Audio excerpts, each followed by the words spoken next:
Welcome students. Neat 2024 students, మీరు online application form submit చేయడానికి కావాల్సిన డాక్యుమెంట్ సర్టిఫికేట్ లిస్ట్ క్లియర్గా 1 by 1 చెప్తాను. ఇందులో 2 ఇంపార్టెంట్ సర్టిఫికేట్స్ ముందే రెడీ చేసి పెట్టుకోండి, నోటిఫికేషన్ వచ్చిన తర్వాత కాదు. ఎందుకు చెప్తున్నాను అనేది వీడియో ఎండ్ వరకు చూస్తే మీకు అర్థమవుతుంది. అలాగే ప్రతి ఒక్క డాక్యుమెంట్ యొక్క ఫార్మాట్ ఏంటి అనేది ముందుగానే నోట్ చేసుకోండి. నోటిఫికేషన్ వచ్చి అప్లై చేస్తున్నాం అనే టైంలో హరీగా ప్రతి ఒక్కటి చేయకండి, అనవసరంగా టెన్షన్ పడకండి. సో డాక్యుమెంట్ లిస్ట్ 1 by 1 చూద్దాం. వీడియో స్కిప్ చేయకుండా చూడండి, లైక్ చేసి తప్పకుండా షేర్ చేయండి. నీట్ కంప్లీట్ గైడెన్స్ కోసం ఛానల్ సబ్స్క్రైబ్ చేసుకొని బెల్ బటన్ అయితే ప్రెస్ చేయండి. టెలిగ్రామ్, వాట్సాప్ ఛానల్ లింక్ డిస్క్రిప్షన్లో ఇచ్చాను, జాయిన్ అవ్వండి. మీరు ఇండియాకు సంబంధించిన స్టూడెంట్స్, ఇండియన్ నేషనల్ స్టూడెంట్స్ అయితే క్లాస్ 12 అడ్మిట్ కార్డ్ అంటే మీ యొక్క ఇంటర్మీడియట్ సెకండ్ ఇయర్ హాల్ టికెట్తో మీ అప్లికేషన్ అయితే చేయొచ్చు. లేదు అంటే మీకు ఇక్కడ చూపిస్తున్న రేషన్ కార్డ్ కానీ, బ్యాంక్ అకౌంట్ పాస్బుక్ కానీ, మీ యొక్క ఆధార్ కార్డ్తో అయినా అప్లికేషన్ అయితే సబ్మిట్ చేయొచ్చు. సో సబ్మిట్ చేస్తున్న టైంలో మీకు కావాల్సిన ఇంపార్టెంట్ డాక్యుమెంట్స్లలో first one latest passport size photograph. మీరు ఫోటోగ్రాఫ్ తీసుకున్న టైంలో ప్రతి ఒక్కరూ గుర్తుపెట్టుకోండి, ఫోటోగ్రాఫ్ అనేది 80% కంపల్సరీగా విజిబుల్గా ఉండాలి.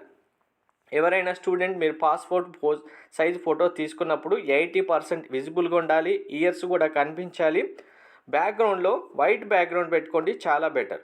దానివల్ల ఎటువంటి క్లమ్జీనెస్ ఉండదు. చాలామంది స్టూడెంట్స్ వేరు బ్యాక్గ్రౌండ్ పెడతారు, లేదంటే ఫోటో స్టూడియోలో ఎడిటింగ్ చేసి పెడతారు. అలా ఏం చేయకండి, నార్మల్గా మీరు ఫోటో దిగేసి పాస్పోర్ట్ సైజ్ ఫోటోనే తీసుకోండి. ఆ ఫోటో కూడా మళ్ళీ మీరు ఏం చేయాలి, జేపీజీ ఫార్మేట్లో ఆటోమేటిక్గా ఉండాలి. అండ్ దాని యొక్క సైజు 10 KB to 200 KB ఉండాలి. మీకు 10 KB కన్నా 200 KB కన్నా ఎక్కువగా ఉంటే సైజ్ రెడ్యూసర్ అని గూగుల్లో క్లిక్ చేయండి. ఆటోమేటిక్గా గూగుల్లో ఆ ఫోటో అప్లోడ్ చేసి రెడ్యూసర్ క్లిక్ చేస్తే 200 KBకి వచ్చేస్తుంది. ఇలానే అన్నీ చేసుకోవాల్సి ఉంటుంది. నెక్స్ట్ ఇది కూడా పాస్పోర్ట్ ఫోటో తీసుకున్న టైంలోనే మీరు post card size photograph 4x6 అనేది మీరు ఫోటో స్టూడియో వాళ్ళకి చెప్పండి, వాళ్ళు తీసిస్తారు. 4x6 ఫోటో ఫుల్ ఫోటో లేక జేపీజీ ఫార్మాట్ సైజ్ ఎక్కువగా ఉంటే సేమ్ రెడ్యూస్ చేసుకోండి. ఈ ఫొటోస్ మీరు ఇప్పుడే తీయాలంటే నోటిఫికేషన్ ఎప్పుడైతే రిలీజ్ అవుతుందో ఆ టైంలో ఈ ఫొటోస్ రెడీ చేసి పెట్టుకోండి ఫస్ట్. తర్వాత సిగ్నేచర్ కూడా ఒక పేపర్ మీద సైన్ చేసి జేపీజీ ఫార్మాట్లో తీసుకోండి. సైజ్ 30 KB వరకు ఉండాలి. అండ్ ఇదే సిగ్నేచర్ ఇంకా మీరు కంటిన్యూగా మీ ఎగ్జామ్ కంప్లీట్ అయిపోయి మీ అడ్మిషన్ ప్రాసెస్ అయ్యేంత వరకు అదే సిగ్నేచర్ మీరు కంపల్సరీగా ఎప్పుడు అడిగినా కూడా పెట్టాల్సి ఉంటుంది. సిగ్నేచర్ చేసే టైంలోనే left hand, right hand thumbs, మనకు థమ్స్ ఉంటాయి కదా, right hand left hand thumb impression అనేది జస్ట్ పేపర్ పైన ఎలా అయితే ఇలా సైన్ చేస్తామో థంబ్ ఇంప్రెషన్ కూడా ఆటోమేటిక్గా ఇలా థంబ్ ఇంప్రెషన్ వేసేసి దాన్ని కూడా పిక్ తీసుకోండి. సో అది కూడా ఫార్మాట్ 10 KB to 200 KB ఉండాలి. సో ఇంపార్టెంట్ సర్టిఫికేట్స్ ఏవైతే మీకు చెప్పాను బిగినింగ్లో, ఇక్కడ చూడండి. 10th class passed certificate in PDF format. 10th class certificate అనేది అందరు స్టూడెంట్స్ మీ ఇంటర్మీడియట్ కాలేజీలో సబ్మిట్ చేసి ఉంటారు.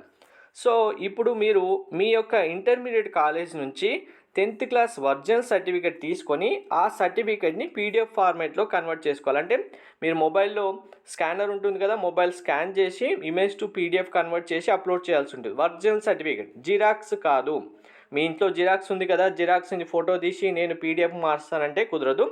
ఒరిజినల్ సర్టిఫికేట్ మీది 10th క్లాస్ది మీ ఇంటర్మీడియట్ కాలేజీలో ఉంటే వాళ్ళకి ఒకసారి లెటర్ రాసి పర్మిషన్ తీసుకొని దాన్ని ముందుగానే పిక్ తీసుకొని PDF ఫార్మాట్కి కన్వర్ట్ చేసి పెట్టుకోండి. నోటిఫికేషన్ వచ్చిన తర్వాత అప్పుడు ఇంటర్మీడియట్ కాలేజీకి వెళ్ళి అక్కడ మళ్ళీ సర్టిఫికేట్ తీసుకొని ఆ తర్వాత ఈ ప్రాసెస్ అంతా చేస్తామంటే చాలా డిలే అవుతుంది, అనవసరంగా టెన్షన్ పడతారు. Very important. Next category certificate. ఇవి కూడా ఉన్నాయా లేవో చెక్ చేసుకోండి, ఉంటే రెడీ పెట్టుకోండి, లేవు అంటే మళ్ళీ తీసుకోండి. SC, ST, OBC, NCL, EWS. ఇక్కడ చాలామంది స్టూడెంట్స్ ఓబీసీ ఎన్సిఎల్ అనగానే ఓబీసీ సర్టిఫికేట్ ఉంటుంది మాకు, ఓబీసీ సర్టిఫికేటే అది ఓబీసీ ఎన్సిఎల్ అనుకొని భ్రమపడతారు, అంటే కన్ఫ్యూజ్ అవుతారు. ఓబీసీ ఎన్సిఎల్ సర్టిఫికేట్ వేరు, జస్ట్ ఓబీసీ వేరు. కాబట్టి ఓబీసీ ఎన్సిఎల్ సర్టిఫికేట్ అంటే మీకు తెలియకపోతే మీ ఈ సేవా సెంటర్కి వెళ్ళి అడగండి, వాళ్ళు ఫార్మాట్ ఇస్తారు, ఎంఆర్ఓ ఆఫీస్లో చేయించుకోండి. OBC NCL. ఓసీ స్టూడెంట్స్ ఎవరికైనా ఈడబ్ల్యూఎస్ అప్లికేబుల్ అవుతుందంటే కంపల్సరీగా ఈడబ్ల్యూఎస్ తీసుకోండి, PDF ఫార్మాట్లో చేయాలి. 300 కేబీ వరకు ఉండాలి. పీడబ్ల్యూడీ స్టూడెంట్స్ కంపల్సరీగా మీకు పీడబ్ల్యూడీ సర్టిఫికేట్ ఉండాలి 300 కేబీ వరకు. తర్వాత అడ్రస్ ప్రూఫ్, ఇక్కడ చాలామంది స్టూడెంట్స్ కన్ఫ్యూజ్ అవుతారు. అడ్రస్ ప్రూఫ్ మీరు ఓన్లీ మీ పర్మనెంట్ ప్రజెంట్ అడ్రస్ సేమ్ అయితేనేమో జస్ట్ మీ యొక్క అడ్రస్ ప్రూఫ్ ఒకటే అప్లోడ్ చేస్తే సరిపోతుంది. ఒకవేళ present and permanent different addresses ఉండి డిఫరెంట్ మీకు డాక్యుమెంట్స్ ఉంటే కనుక వాటిని రెండు అప్లోడ్ చేయాల్సి ఉంటుంది. ఆధార్ కార్డులో ఒకే అడ్రస్ ఉందనుకోండి, సపోజ్ మీకు ఆధార్ కార్డులో అడ్రస్ ఉంది, ఆ అడ్రస్లోనే మీరు ఉంటున్నారు, కానీ ఇప్పుడు స్టడీ పర్పసో లేదంటే టెంపరీగా వేరే ప్లేస్ ఉంటే రెండు సేమ్ అని పెట్టేసేయండి, నో ప్రాబ్లం. ఇక్కడ అడ్రస్ వెరిఫికేషన్ అంటూ ఏముండదు. లేదు మాకు రెండు అడ్రస్లు ఉన్నాయంటే ఆ రెండు అడ్రస్లు ఉన్న డాక్యుమెంట్స్ ఏవైతే ఉంటాయో వాటిని మెర్జ్ చేసి పెట్టాలి. ఏ అండ్ బి రెండు సర్టిఫికేట్స్ ఉంటే వాటిని డైరెక్ట్గా మెర్జ్ చేసేసి ఒకే డాక్యుమెంట్గా అప్లోడ్ చేయాలి.